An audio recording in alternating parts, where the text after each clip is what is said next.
Shalom Bapak Ibu Saudara yang dikasihi Tuhan. Puji Tuhan, kita boleh beribadah pada pagi hari ini, boleh sampai di tempat ini dengan keadaan selamat. Itu semua karena kebaikan Tuhan, itu semua karena kemurahan Tuhan. Kita juga sungguh bersyukur bisa beribadah. Apapun keadaan kita masih bisa datang ke rumah Tuhan, itu suatu anugerah, suatu hal yang luar biasa. Mari kita datang kepada sahabat kita Tuhan Yesus. Mari kita sungguh-sungguh untuk memuji dan menyembah Dia pagi hari ini. Mari kita siapkan hati kita. Kita naikkan pujian sungguh indah. Saya undang jemaat untuk bangkit berdiri.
Saya undang jemaat untuk berdiri.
Tuhan berikan kita kesempatan untuk beribadah bersama-sama.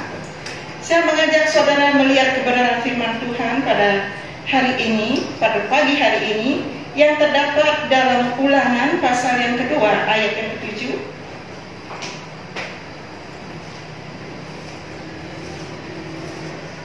Buku Ulangan pasal yang kedua ayat yang ke-7. Sudah ada. Mari kita baca bersama-sama Ulangan pasal 2 ayat yang ke-7. Demikian firman Tuhan. 1, 2, 3. Sebab Tuhan Allahmu memberkati engkau dalam segala pekerjaan tanganmu. Ia memperhatikan perjalananmu melalui padang gurun yang besar ini. Ke-40 tahun ini Tuhan Allahmu menyertai engkau dan engkau tidak kekurangan apapun. Saudara mengamenkan ayat ini? Amin. Saudara, kalau kita melihat ayat ini, saudara, berbicara tentang bagaimana Tuhan memelihara umatnya. Saudara, suatu hari Musa sebagai pemimpin bangsa Israel ketika itu ada di padang gurun. Musa berbicara di tengah-tengah mereka mengatakan, selama 40 tahun kalian ada di padang gurun ini, Tuhan telah memelihara kalian. Saudara, padang gurun ini berbicara tentang tempat yang tandus, tempat yang keras, tempat yang panas, tempat yang sulit, sukar untuk menemukan roti dan air. Meskipun demikian, saudara, keadaan padang gurun, tetapi Tuhan tetap dapat memelihara umatnya. Amin, saudara. Apa yang Tuhan kerjakan, apa yang Tuhan perbuat bagi umatnya untuk menunjukkan bahwa Dialah yang memelihara umat Israel. Bahkan selama 40 tahun mereka ada di padang gurun. Mari kita melihat kembali di dalam ayat yang sama. Yang pertama yang Tuhan lakukan sebagai bukti bahwa Dia memelihara umatnya, yaitu di dalam ayat yang ke-7, sebab Tuhan Allahmu memberkati engkau dalam segala pekerjaan tangan. Di sini kita melihat Tuhan memberkati umat Israel, memberkati pekerjaan yang mereka lakukan. Saudara ingin pekerjaan saudara diberkati oleh Tuhan? Bukan hanya ingin itu yang Tuhan lakukan dalam kehidupan kita. Artinya bangsa Israel di padang gurun itu enggak nganggur, saudara. Mereka bekerja. Apa pekerjaan mereka, saudara? Kalau kita melihat, saudara, mereka keluar dari tanah Mesir, saudara, mereka membawa ternak mereka, kambing domba mereka bawa. Sudah pasti pekerjaan mereka adalah mengembalakan kambing domba mereka, memelihara, memberikan makan dan juga minum. Itu pekerjaan mereka, saudara. Tuhan bilang, Musa katakan, Tuhan memberkati pekerjaan tangan. Di samping itu juga, saudara, ada pekerjaan yang mereka lakukan. Pekerjaan yang lain adalah salah satunya yaitu memungut. Apa yang mereka pungut, saudara? Saudara pernah melihat orang memungut sampah? Pernah melihat orang memungut botol-botol bekas atau barang bekas? Tapi bukan itu pekerjaan mereka. Bukan itu yang mereka pungut. Apa yang mereka pungut? Ayo kita melihat ayatnya yang terdapat di dalam Keluaran pasal yang ke-16. Keluaran pasal yang ke-16. Keluaran pasal yang ke-16 ayat yang ke-4 dan ayat yang ke-16. Keluaran pasal 16 ayat yang 4 dan ayat yang ke-16. Dua ayat di sini. Lalu berfirmanlah Tuhan kepada Musa, sesungguhnya aku akan menurunkan dari langit hujan roti bagimu. Maka bangsa itu akan keluar dan memungut tiap-tiap hari sebanyak yang perlu untuk sehari, supaya mereka kucoba apakah mereka hidup menurut hukumku atau tidak. Ayat yang ke-16, beginilah perintah Tuhan. Ini kata Musa, pungutlah itu tiap-tiap orang menurut keperluannya masing-masing. Kamu boleh menurut keperluannya masing-masing, kamu boleh mengambil untuk seisi kemahnya segomer seorang menurut jumlah jiwa. Nah, saudara, pada hari yang ke-15 di bulan yang kedua, ketika bangsa Israel keluar dari Mesir, sampailah mereka di padang gurun Sin. Nah, saudara, hampir 2 bulan mereka keluar dari Mesir, sudah pasti persiapan makanan roti yang mereka bawa dari Mesir sudah habis. nggak ada lagi roti, nggak ada lagi tepung yang mereka bawa. Nah, di situ mereka marah kepada Musa, ya, mereka bersungut-sungut. Nah, saudara, kita tidak ceritakan itu dulu. Nah, saudara, ketika mereka kehabisan roti, kehabisan makan, apa yang dilakukan oleh Tuhan yang memelihara mereka? Di dalam ayat yang ke-16 Tuhan memanggil Musa. Tuhan katakan, Musa, ya, ini bahasa saya, suruhlah mereka tiap hari, tiap pagi keluar dari rumah, memungut, ya, roti yang akan aku turunkan dari langit, yaitu mana, supaya mereka bisa makan. Mereka harus tiap hari mereka harus memungut satu gomer untuk satu orang atau secukupnya, enggak boleh lebih. Tapi pada hari ke-6 mereka boleh memungut untuk keperluan 2 hari. Itu yang Tuhan katakan kepada Musa, dan itu yang Musa sampaikan kepada bangsa Israel. Nah, Bapak Ibu yang dikasih oleh Tuhan, karena mereka nggak ada makanan, nggak ada roti, Tuhan menurunkan mana, lalu mereka, pekerjaan mereka tiap hari, tiap pagi mereka harus keluar dari kemah, ya, memungut mana yang sudah Tuhan turunkan dari langit.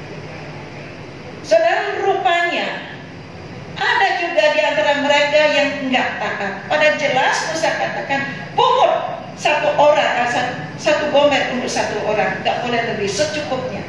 Tapi ketika mereka ada di antara mereka yang nakal, beberapa di antara mereka enggak mau taat dengan perintah Tuhan melalui Musa, mereka pungut lebih daripada secukupnya. Dan akhirnya mana ini tersisa keesokan harinya, mana ini menjadi berulat dan berbau. Saudara pernah tercium ada bau di rumah? Mungkin ada tikus mati atau cecek mati? Pernah saudara ngalamin? Enak enggak? Ya enak kan? Ada masalah kan? Nah saudara, mereka akhirnya yang sering nggak taat, mereka mengalami masalah. Sering kali masalah terjadi bukan karena orang lain, tetapi karena diri kita sendiri. Karena kita tidak taat. Masalah itu seringkali ada datang dalam kehidupan kita oleh karena ketidaktaatan kita. Sekalipun tidak semua masalah datang dalam kehidupan kita oleh karena kita tidak taat. Bisa jadi juga seperti pengalaman Ayub, ujian daripada Tuhan. Dan bagaimanapun juga bahwa Tuhan memberkati umatnya di padang gurun melalui pekerjaan tangan mereka. Artinya mereka tidak nganggur, mereka bekerja. Saudara, saat ini di pandemi Corona-19 ini kita tahu bahwa banyak perusahaan yang tutup, ada pengurangan karyawan, kita juga merasakan. Saudara, semua berubah, semua bergeser. Ada perubahan-perubahan terjadi dalam kehidupan kita, dalam kehidupan orang-orang sekitar kita juga. Contohnya saudara yang biasanya duduk di belakang kursi dengan pakai dasi, bekerja dengan jari, main tunjuk sana tunjuk sini, artinya punya anak buah. Karena pandemi Corona-19 ini ada perubahan, harus bergeser atau meninggalkan kursi yang empuk ini, mencari pekerjaan yang lain. Benarlah kata Pengkhotbah pasal yang ke-9 ayat yang ke-10 bagian A. Pengkhotbah pasal 9 ayat ke-10 bagian A mengatakan, segala sesuatu yang dijumpai oleh tanganmu untuk dikerjakan, kerjakanlah itu dengan segenap hati. Saudara, artinya apa? Kerjakanlah dengan segenap hati. Segala sesuatu yang dijumpai oleh tanganmu untuk engkau kerjakan, kerjakanlah itu dengan segenap hati. Artinya kita semua harus bekerja. Amin saudara. Kita semua harus bekerja. Saudara, buat anak-anak yang masih sekolah sudah pasti di rumah tangga kita juga bekerja. Nyapu, ngepel, bantu orang tua itu juga bekerja. Buat kita yang biasa bekerja di kantor atau di perusahaan, saudara, Tuhan mengingatkan kepada kita saat ini tidak ada satupun harusnya kita menganggur. Kita harus bekerja selama masih ada kesempatan, selama masih ada waktu yang Tuhan berikan, selama kita masih sehat, selama kita mampu, kita harus bekerja. Segala sesuatu yang dijumpai oleh tanganmu untuk dikerjakan, kerjakanlah itu dengan segenap hati. Artinya jangan gengsi dan jangan malu, jangan merasa minder dan rendah diri dengan jenis pekerjaan yang kita ambil saat ini. karena kita harus bekerja. Selama itu, pekerjaan itu tidak berbau dosa, kita harus bekerja karena Tuhan memberkati pekerjaan kita. Amin, saudara. Jenis apapun pekerjaan yang saudara lakukan, kalau di dalamnya tidak ada dosa, jenis apapun pekerjaan yang saudara lakukan, kalau di dalamnya saudara melakukan dengan sungguh-sungguh, firman Tuhan katakan Tuhan memberkati pekerjaan kita. Amin, saudara. Senang kalau pekerjaan usaha saudara diberkati oleh Tuhan. Jangan ada yang nganggur. Selama masih ada kesempatan, masih mampu, masih bisa, masih sehat, bekerjalah dengan sungguh-sungguh karena Tuhan memberkati pekerjaan kita. Itu pemeliharaan Tuhan untuk umatnya. Lalu yang kedua, saudara, bagaimana cara Tuhan, apa yang Tuhan lakukan untuk membuktikan bahwa dialah yang memelihara umatnya. Yang kedua, kita masih di dalam buku Ulangan, ya saudara, Ulangan pasal 2 ayat yang ke-7. Perhatikan baik-baik. Sebab Tuhan Allahmu memberkati engkau dalam segala pekerjaan tanganmu. Lalu yang kedua yang Tuhan lakukan, Ia memperhatikan perjalananmu melalui padang gurun yang besar ini. Yang kedua yang Tuhan lakukan adalah memperhatikan umatnya. Saudara, semua kita, saudara, ingin diperhatikan, ingin mendapat perhatian dari orang-orang sekitar kita. Tetapi tidak semua kita mendapat perhatian atau tidak diperhatikan.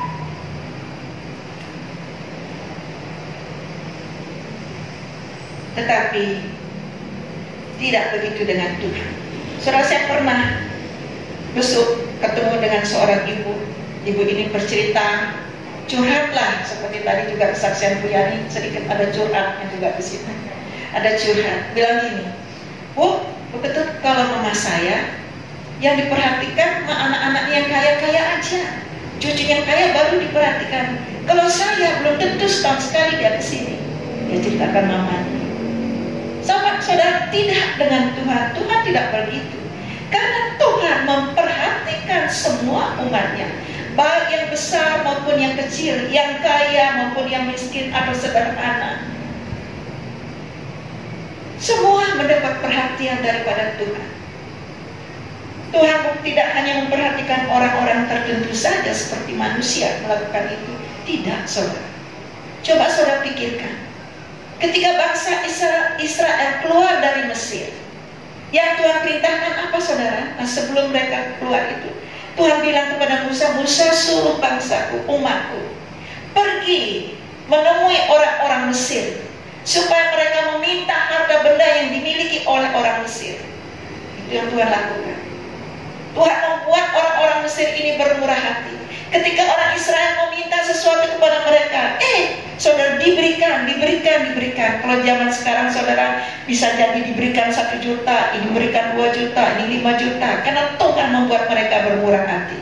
Sudah pasti ada emas perak juga yang didapat oleh orang Israel ketika mereka meminta kepada orang Mesir sebelum mereka pergi, karena Tuhan membuat orang Mesir bermurah hati. Jadi intinya, ketika mereka keluar dari Mesir, mereka keluar bukan dengan tangan kosong. Mereka ada membawa harta. Kalau saat ini mungkin ada yang bawa 1 miliar 500 juta. Nah, saudara, meskipun mungkin saat ini kita tidak ada di tangan kita, ini saudara, bayangan saya, saudara, pasti mereka banyak bawa harta keluar. Karena orang Mesir bermurah hati. Bahkan mungkin bawa juga kalau zaman sekarang bawa dolar, bawa ringgit, bawa yen, bawa rupiah. Wah, pokoknya mereka keluarlah dari Mesir dengan membawa harta. Harta yang mereka bawa mungkin nggak sama, sudah pasti nggak sama. Sesuai dengan pemberian kemurahan hati daripada orang Mesir. Yang ini mungkin bawa 500 juta, yang ini mungkin bawa 100 juta, yang ini mungkin bawa 50 juta. Pokoknya mereka keluar dengan membawa harta. Saudara, baik yang membawa harta yang banyak maupun yang sedikit, di padang gurun semua diperhatikan oleh Tuhan. Amin, saudara. Tuhan tidak pernah pandang bulu. Tuhan tidak pernah pilih kasih, karena Tuhan memperhatikan semua umatnya yang Dia telah pimpin atau diselamatkan. Saudara, seandainya saudara saat ini ada di antara saudara merasa kurang diperhatikan. Seandainya ada di antara saudara saat ini yang hadir, kurang diperhatikan oleh pemimpinmu, oleh bosmu, bahkan mungkin oleh gembala saudara, khususnya saya saudara, atau kurang diperhatikan oleh Pak Rahmat, oleh sesama kita. Saudara tahukah saudara bahwa ada seseorang, ada pribadi yang selalu memperhatikan kehidupan saudara, yaitu Yesus Kristus sendiri, Tuhan yang saudara sembah, Tuhan yang kepadanya sekarang kita beribadah. Dialah memperhatikan saudara. Orang lain boleh berkurang perhatiannya, tapi Tuhan tidak pernah berkurang perhatiannya selama kita mengikuti pimpinannya. Amin saudara. Senang kalau diperhatikan oleh Tuhan? Lebih pilih mana, diperhatikan Tuhan atau diperhatikan manusia? Kalau memang mau lebih suka diperhatikan oleh Tuhan, carilah Tuhan terus, ikuti saja, sekalipun kita harus melewati padang gurun, karena perhatian Tuhan di situ kita akan mendapatkannya. Amin saudara. Perhatian Tuhan selalu ada bagi kita. Nah Bapak Ibu yang dikasih oleh Tuhan, luar biasa. Di samping itu juga saudara, kita akan melihat selain Tuhan memberkati pekerjaan umatnya, Tuhan memperhatikan umatnya. Lalu yang ketiga, kita melihat masih dalam ayat yang sama, Ulangan 2 ayat yang ke-7, kita baca kembali di sini. Sebab Tuhan Allahmu memberkati engkau dalam segala pekerjaan tanganmu. Ia memperhatikan perjalananmu melalui padang gurun yang besar ini. Ke-40 tahun ini Tuhan Allahmu, nah di sini kita melihat Tuhan Allahmu menyertai engkau dan engkau tidak kekurangan apapun.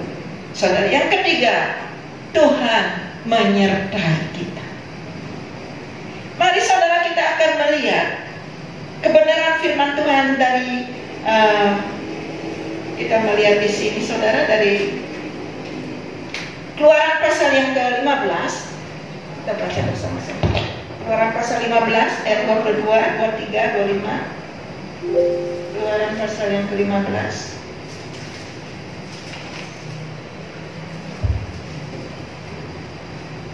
Ya, saya baca di sini. Musa menyuruh orang Israel berangkat dari Laut Teberau, lalu mereka pergi kepada gurun Syur. 3 hari lamanya mereka berjalan di padang gurun itu dengan tidak mendapat air.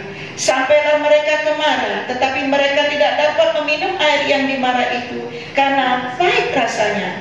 Itulah sebabnya dinamai orang tempat itu Mara. Lalu bersungut-sungutlah bangsa itu kepada Musa, dan kata mereka, apakah yang akan kami minum? Musa berseru-seru kepada Tuhan, dan Tuhan menunjukkan kepadanya sepotong kayu. Musa melemparkan kayu itu ke dalam air, lalu air itu menjadi manis. Nah saudara, setelah bangsa Israel menyeberang Laut Teberau, sampailah mereka ke padang gurun yang selama 3 hari mereka berjalan, mereka tidak mendapatkan air. Saudara, 1 jam aja kita nggak minum, rasa haus sudah luar biasa, apalagi di padang gurun. 3 hari loh perjalanan, mereka tidak mendapatkan air. Atau bisa ada sisa-sisa air yang mereka bawa dari Mesir, masih ada untuk mereka minum. Tapi pada intinya waktu hari ketiga, 3 hari mereka di sana, mereka tidak mendapatkan air. Lalu mereka, bangsa Israel bersungut-sungut. Waktu bangsa Israel bersungut-sungut, apakah Musa ikut bersungut-sungut saudara?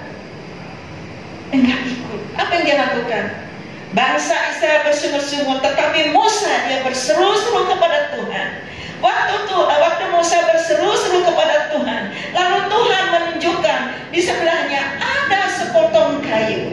Waktu Musa melihat sepotong kayu, Musa tidak bengong, tidak heran, tidak berdiri begitu saja. Dengan cepat segera dia bertindak, dia ambil sepotong kayu itu, dan kayu itu dilemparkan ke air yang pahit itu saudara, dan air itu menjadi manis.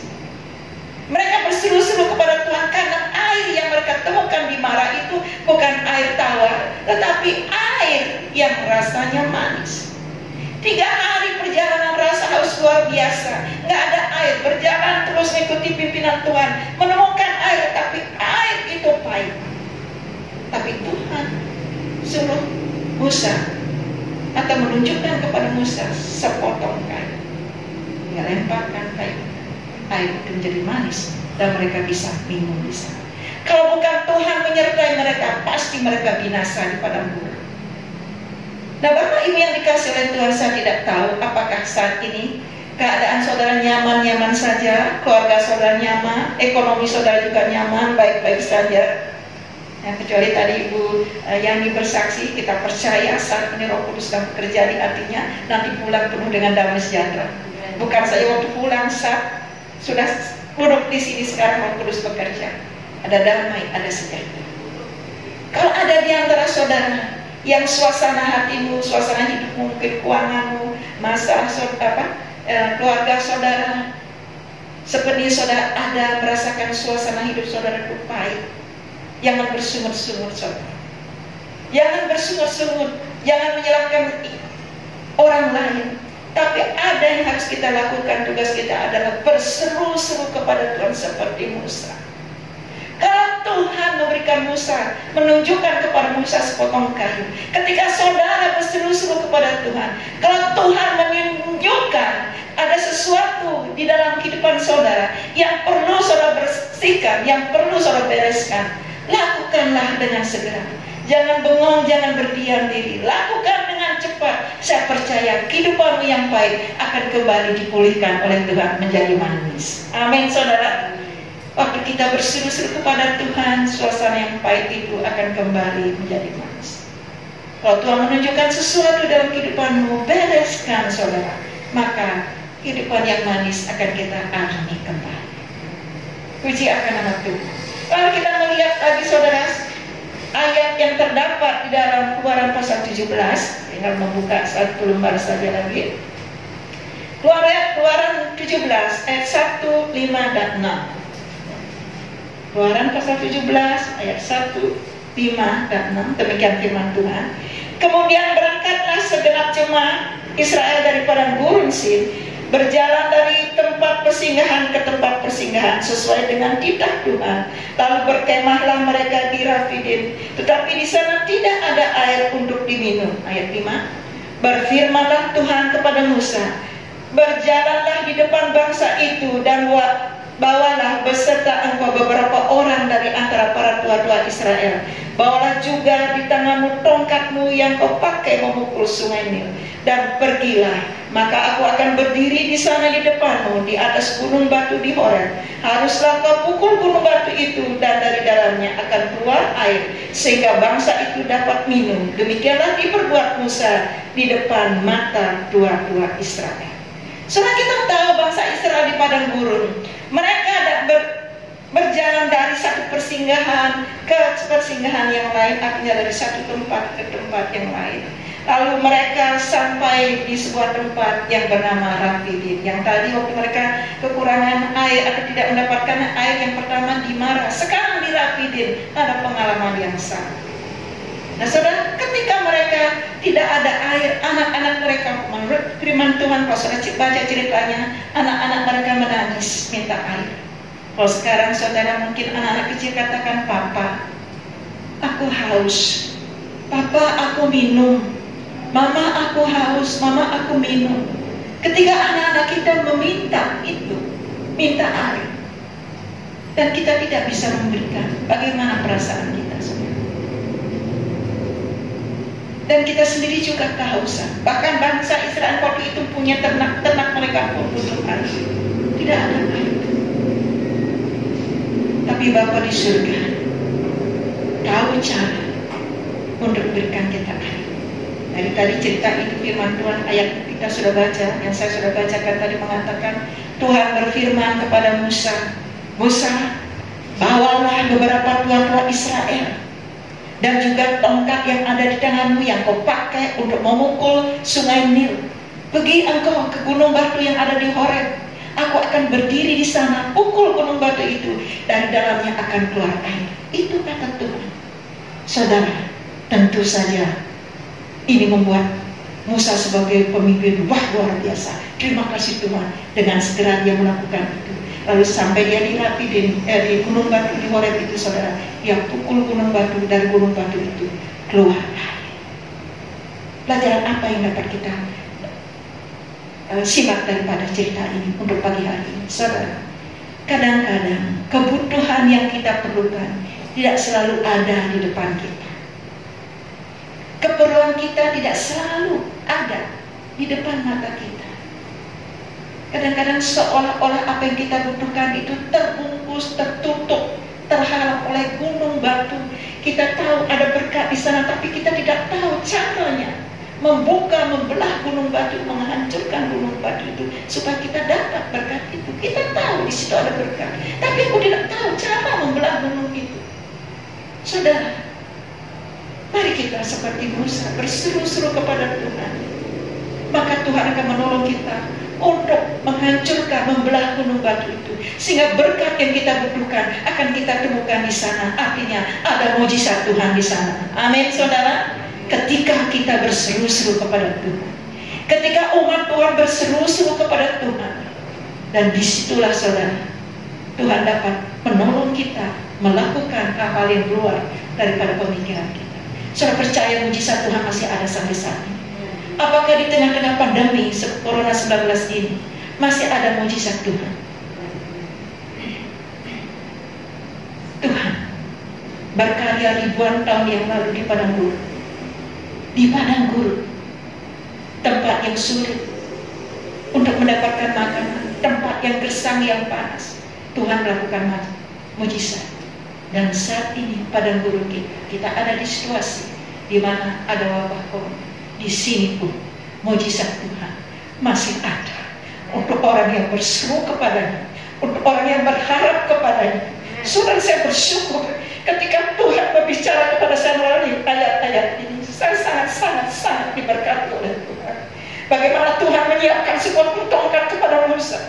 Dia lihat tongkat itu ada petunjuk. Tuhan menunjukkan tongkat kepada Musa. Kalau ada sesuatu yang Tuhan tunjukkan di hatimu, harus kau bereskan. Jangan berdiam diri. Sekali lagi saudara, bereskan supaya mujizat Allah itu boleh kita alami bersama-sama. Amin, saudara. Jika hatimu beres, situ ada kemuliaan Allah bekerja, kuasa Tuhan bekerja dalam kehidupan kita. Nah saudara, dari ayat-ayat yang sudah kita baca, kita mengambil kesimpulan Tuhan memelihara umatnya oleh pekerjaan yang kita lakukan. Jangan malu, jangan minder dengan jenis pekerjaan yang kita lakukan saat ini. Lakukan saja dengan segenap hati. Tuhan memberkati pekerjaan kita. Tuhan memperhatikan saudara apapun keadaan. Mungkin orang tutup mata, tidak memandang kita sebagai anak Tuhan, tidak memandang kita sebagai menantu yang harus disayangi. Saudara, cuek aja semuanya itu, karena ada satu pribadi yang selalu ada dan memperhatikan kita. Amin, saudara. Lebih baik diperhatikan Tuhan daripada diperhatikan oleh manusia. Ada alangkah baiknya juga kalau Tuhan perhatikan kita, manusia juga memperhatikan kita. Tetapi jalani aja hidup ini bersama dengan Tuhan. Saudara, penyertaan Tuhan tidak akan membuat kita kekurangan apapun seperti firman Tuhan. Jika kita lapar, ada mana, ada berkat dari surga, dari Tuhan. Kita haus, di situ kita diberikan air, bukan air sembarang air, tapi air yang manis. Tuhan bisa mengubah yang baik menjadi manis. Sebaik apapun hidupmu, imanilah. Rasa pahit ini dia akan makan.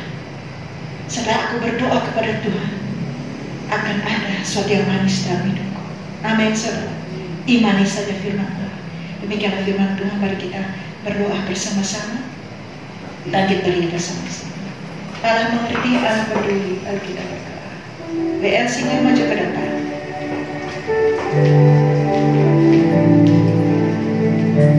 Allah mengerti, Allah peduli.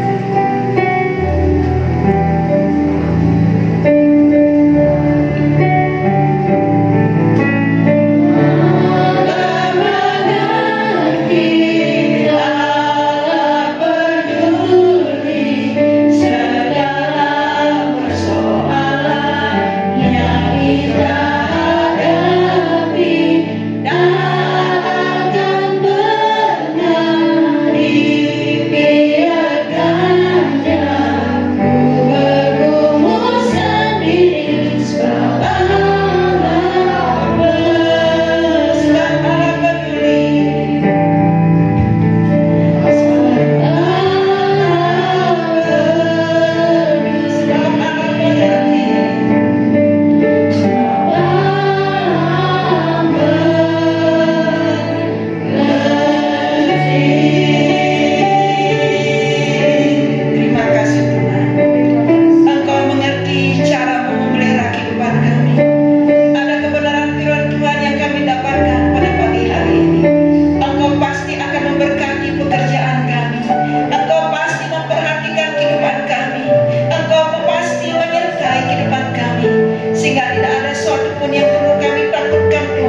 atas keluarga ini. Bu Nini boleh mengalami kesembuhan daripada Tuhan. Kami percaya waktu yang akan datang mereka pun akan kembali kepada-Mu. Tuhan, izinkanlah Tuhan, apa yang terjadi, apa yang dialami ini akan mendatangkan sukacita bagi keluarga ini, mendatangkan keselamatan bagi keluarga ini, sehingga terjadi pertobatan. Ini doa dan permohonan kami.